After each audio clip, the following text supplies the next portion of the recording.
It was a bright morning, and the kitchen was full of sunlight. Today was special. It was my daughter Joyce's 8th birthday. I wanted everything to be perfect. Balloons floated in the air, and decorations made the house look magical. Joyce was so excited, her eyes shining with happiness.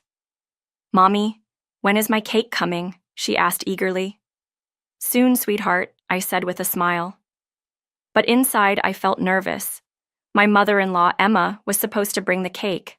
I trusted her, but something in my heart felt wrong. I hoped nothing would go wrong on this special day. As I put the final touches on the table, my phone rang. It was Emma. I picked up quickly. "Hey, Emma!" "Is everything okay with the cake?" I asked. There was a pause before she spoke. "Julie, I made a mistake.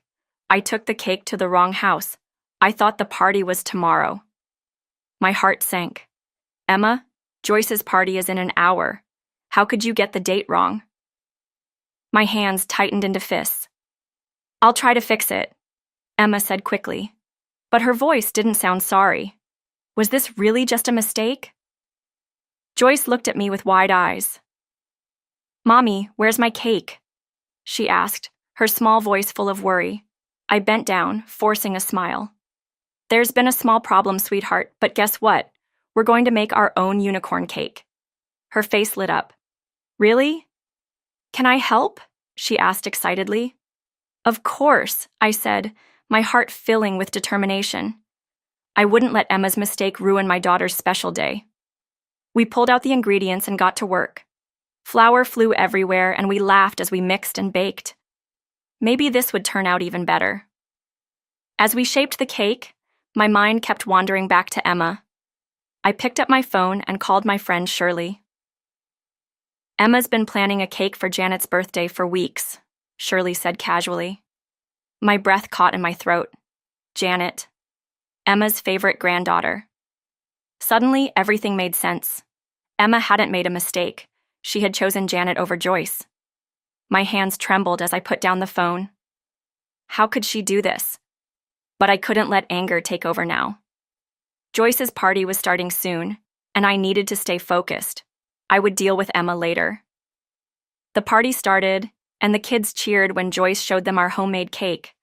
Parents complimented it, and my friend Nicole even said I should start a baking business. I forced a laugh, but my mind was somewhere else. Then Emma arrived. She carried a small plain cake from a store. "I'm so sorry about the mix-up," she said. Her voice was smooth, but her eyes avoided mine. "I tried to fix it." I nodded, swallowing my frustration. Joyce didn't seem to notice. She was having fun, laughing and playing with her friends. That was all that mattered. Later that night, after the guests left, I sat on the couch, exhausted. Joyce was asleep, hugging her stuffed unicorn. But my mind was racing. Emma's mistake wasn't an accident. She had made a choice, and that choice hurt my daughter. Over the next few days, I watched Emma closely. The favoritism was clear. She showered Janet with attention and gifts, while Joyce was often ignored. I felt my anger growing. Joyce deserved love too. I knew I had to confront Emma, but I needed to be smart. I had to gather proof before saying anything. I invited Emma for coffee and watched her carefully as she sat down. "Emma, we need to talk," I said. She took a sip of her drink and smiled. "About what?" she asked casually. "About Joyce," I replied firmly. "I've noticed how differently you treat her compared to Janet. It's not fair." Emma's smile faded. "You're imagining things," she said quickly. But I shook my head. "I'm not. You forgot her cake. You treat Janet like she's special, but Joyce like she doesn't matter." Emma's face stiffened, but I could see a flicker of guilt in her eyes. "It's not what you think," Emma finally said. "Janet's parents are struggling, and she needs extra love." I sighed, understanding her reasoning. "That doesn't mean you should ignore Joyce," I said gently. "She needs your love too." Emma looked away. "I didn't mean to hurt her," she whispered, but words didn't erase actions. "You have to do better, Emma," I said firmly. "If you don't, you'll lose more than just my trust." She nodded slightly, but I wasn't sure if she truly understood. Could she really change? Or was this just another excuse? In the following weeks, Emma made small efforts. She called Joyce more, sent little gifts, and tried to include her in conversations. It wasn't perfect, but it was something. "Mommy, Grandma played with me today," Joyce said one afternoon, her face glowing with happiness. I smiled, hugging her close. Maybe things could get better.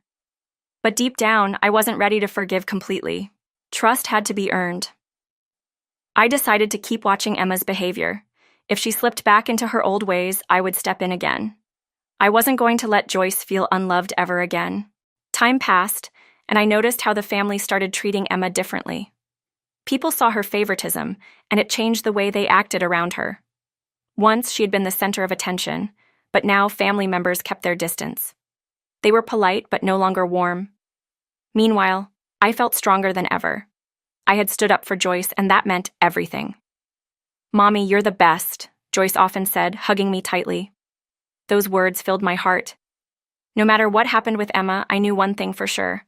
I would always protect my daughter from feeling unloved.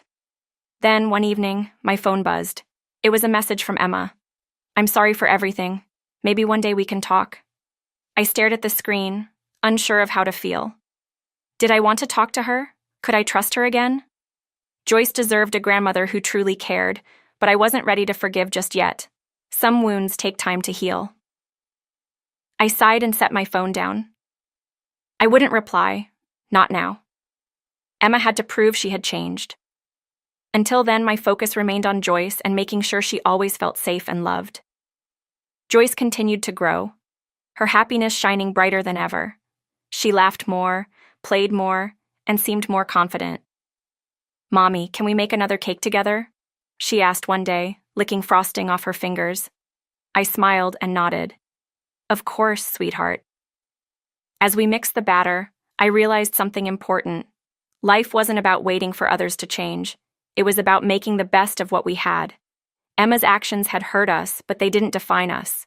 Joyce's joy, our bond, and our little traditions, that was what truly mattered.